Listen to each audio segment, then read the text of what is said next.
Bismillahirrahmanirrahim. Assalamu alaikum warahmatullahi wabarakatuh.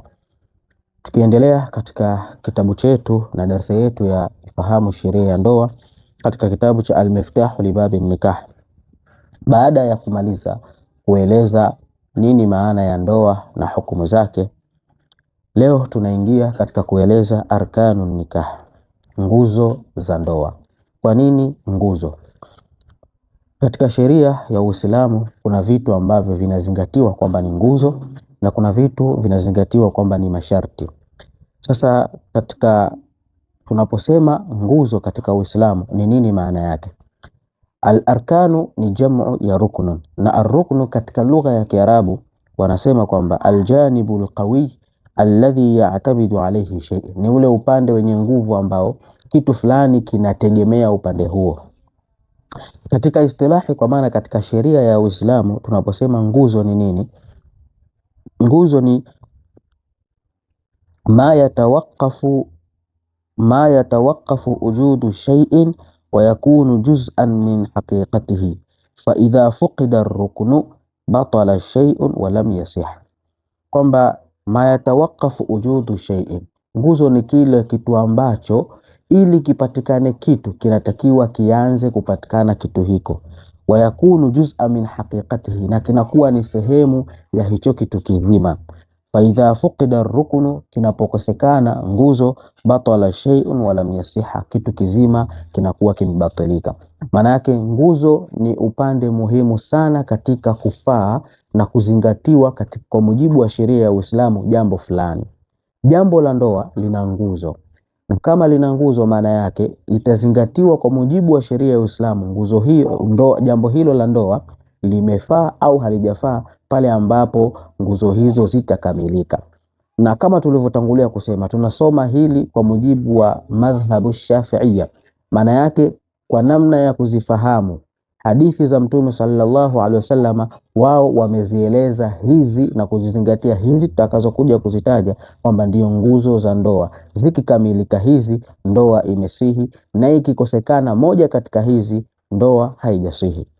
Sasa arkanun nikah, kwa mujibu wa kitabu chetu Al-Miftah Libabi Nikah, amesema arkanun nikahi khamsatun, nguzo za ndoa ni 5. Kwa maana ili ndoa yoyote itakayofungwa kwa mujibu wa sheria ya ufahamu kwa mujibu wa sheria ya Uislamu, kwa mujibu wa mapito ya Alimamu Shafi'i, ndoa hiyo itakuwa ni yenye kufaa yakipatikana mambo 5. Jambo la kwanza, zaujun, muoaji, wa zaujatun, muolewa, lazima patikane muoaji na muolewa.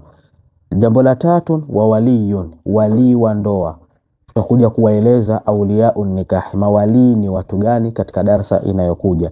Wa shahidani, na mashahidi wawili. Wa sighatun, na tamko, ambalo katika tamko katika sigha tulizungumza katika kipindi kilichotangulia, lazima ipatikane lafdhu nikahin au tazwiji au tarjama, nimekuoza au nimekuozesha, lazima ipatikane neno hili. Kwa haya, hizi ndio nguzo 5 za ndoa kwa mujibu wa madhhabi ash-Shafi'iyya.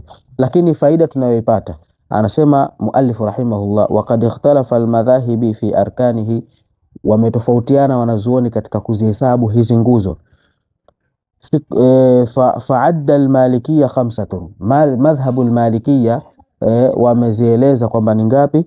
Ni 5. Ni sighatun, ni tamko. Wa zaujani, maana yake wamezingatia zaujani ni nguzo moja. Wa waliyun, na patikane wali wa ndoa. Wa sadaqun, na mahari. Kwa ikosekana mahari katika madhhabu al-malikiyya, maana yake ndoa hiyo haijasihi. Lakini katika madhhabu Shafi hakuyazingatia mahari kama ni sehemu ya nguzo.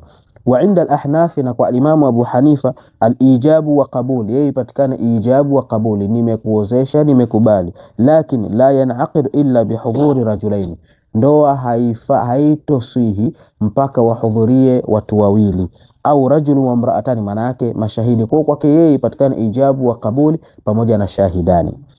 Kwa hivyo tumeona kwa mujibu wa al-madhahibi, al-Imamu Maliki amezingatia vipi katika hizi nguzo, wa Imamu Abu Hanifa amezingatia vipi katika hizi nguzo. Lakini sisi katika madhhabi Shafi'i tunazingatia kwamba ndoa ili iwe imefaa lazima yakamilike mambo matano. Ikamilike awepo muoaji, kisha awepo muolewa, kisha awepo wali wa ndoa, kisha awepo mashahidi wawili, kisha iwepo as-sighatun. Hizi ndio nguzo za ndoa kwa mujibu wa madhhabu ash-Shafi'iyya. Huwa nasi katika kipindi hichi muhimu, na kipindi kinachokuja tutakuja kueleza majukumu anayotakiwa kuyafanya yule ambaye anakwenda kusimamia ufungishaji wa ndoa. Assalamu alaikum wa rahmatullahi wa barakatuh.